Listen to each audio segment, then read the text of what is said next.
Criminal Mambo, la insensatez de hacer radio. Nacarado, Sancia, Rubio, el viento los trajo y la pandemia los amontona.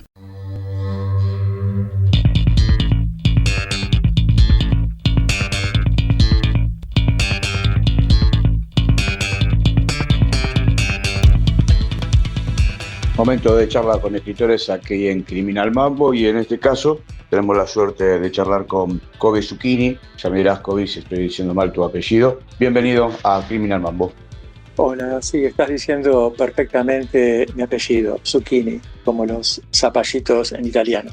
Kobe, hace unas semanas recibimos tu libro de cuentos con muertos en el Golfo de San Matías. Lo recomendamos aquí en la radio y quedamos gratamente sorprendidos. Comentanos cómo es la creación de este libro de cuentos. A estos cuentos los vine trabajando desde hace unos 3 años más o menos en el taller de Adriana Romano y también de Nicolás Hoffman. Los venía escribiendo junto a otros textos, no de manera específica con estos textos, sino con otros más, y están vinculados con una época particular de mi vida, que fue cuando viví en San Antonio Este, en Río Negro, en el Golfo de San Matías, entre los 9 años y los 22 años más o menos. Le decimos a la gente que son 5 relatos, si no me equivoco, que están justamente relacionados con este sector del país y que van desde alguna cosa medio de realismo mágico, con la aparición de un gigante en la playa, a temas vinculados con el nazismo en el sur de Argentina. No sé si quieres agregarnos algo más de los otros cuentos.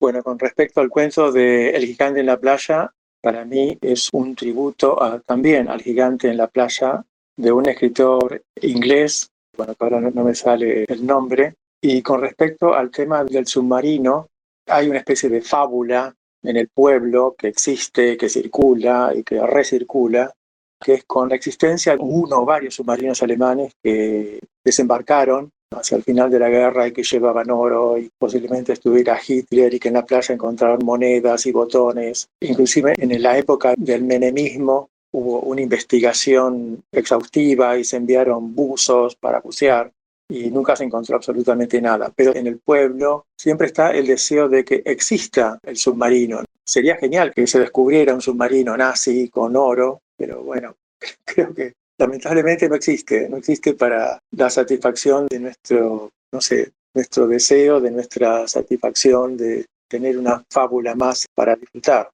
Una parte más de los mitos argentinos que no terminan, por lo general, de confirmarse claramente. Kobe, te pregunto lo siguiente: ¿cómo hace la gente para conseguir un libro tuyo, ya que es una edición que la hiciste vos en forma personal? Sí, el escritor inglés que no me acordaba es José G. Ballard. Además, en Netflix hay una versión de este cuento, así en un microcapítulo, que es muy, muy buena y muy recomendable. El libro en Buenos Aires se puede encontrar en Suerte Maldita, que es una librería que está en Palermo.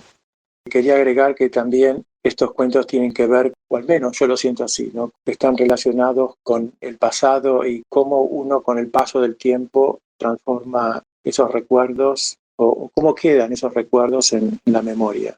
Para mí eso es central, o una de las motivaciones que yo creo que circula dentro de los 5 cuentos. Están escuchando la voz de Kobe Zucchini. Estamos hablando de sus libros de cuentos, Cuentos con muertos en el Golfo de San Matías. Hablaba de la memoria, también está ahí la presencia constante de la juventud, del desafío de la adolescencia, de vivir un poco más allá de lo que a veces se permite. Y me parece que todo eso hace una muy buena combinación para estos cuentos.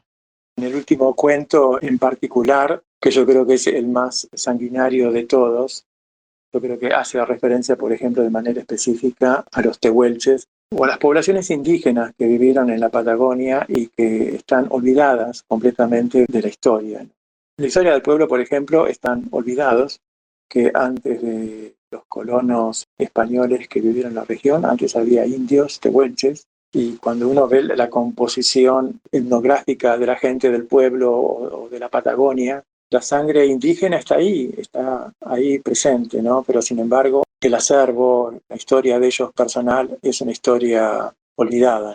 La historia comienza con los inmigrantes, con los colonos, con los primeros que llegaron a Trelew, y muchas veces yo creo que la sangre indígena sigue estando ahí y sin embargo ellos siguen estando olvidados. Sí, es un poco lo que pasa con la historia latinoamericana, que parece que comienza en 1492 y que antes no había nada, ¿no?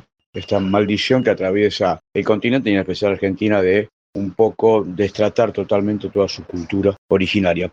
Kobe, vamos a ir terminando con esta charla y vamos cerrando, recomendándole a la gente que se acerque a Cuentos con Muertos en el Golfo de San Matías. Aquellos que les gusten los cuentos van a pasarla muy, pero muy bien, se los aseguro. Kobe, tenemos 2 preguntas finales. La primera de ellas, nos gustaría saber cuál es tu puteada favorita. La mía es la reputa madre que los parió. Y la repito así 1 vez, 2 veces, 3 veces. Generalmente o casi siempre la repito cuando estoy en casa. Odio hacer tareas de reparar cosas de un enchufe o de algo que se rompió. Lo detesto con toda mi alma. Y cuando no lo puedo hacer, la reputa madre que los parió una y otra vez ante la frustración. Excelente, comparto esa idea de enojarse cada vez que hay que reparar algo y claramente uno inicia la tarea sabiendo que va a fracasar. La última de las preguntas, nos gustaría saber, llegado el momento menos querido, te toca ir al infierno, y a nosotros nos gustaría saber qué deseas vos que te diga el diablo en ese momento.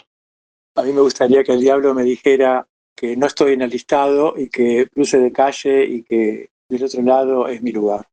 No creo en el cielo ni el infierno, pero bueno, por las dudas quisiera que no me toque. Está muy bien, está muy bien. Kobe Zucchini, te agradecemos el tiempo. Le recomendamos a la gente que se acerque a tu libro Cuentos con Muertos en el Golfo de San Matías. Nosotros seguimos aquí en Criminal Mambo. Estás escuchando Criminal Mambo, música y palabras mientras bailamos en el Titanic. ¿Y qué onda si esquivamos el iceberg?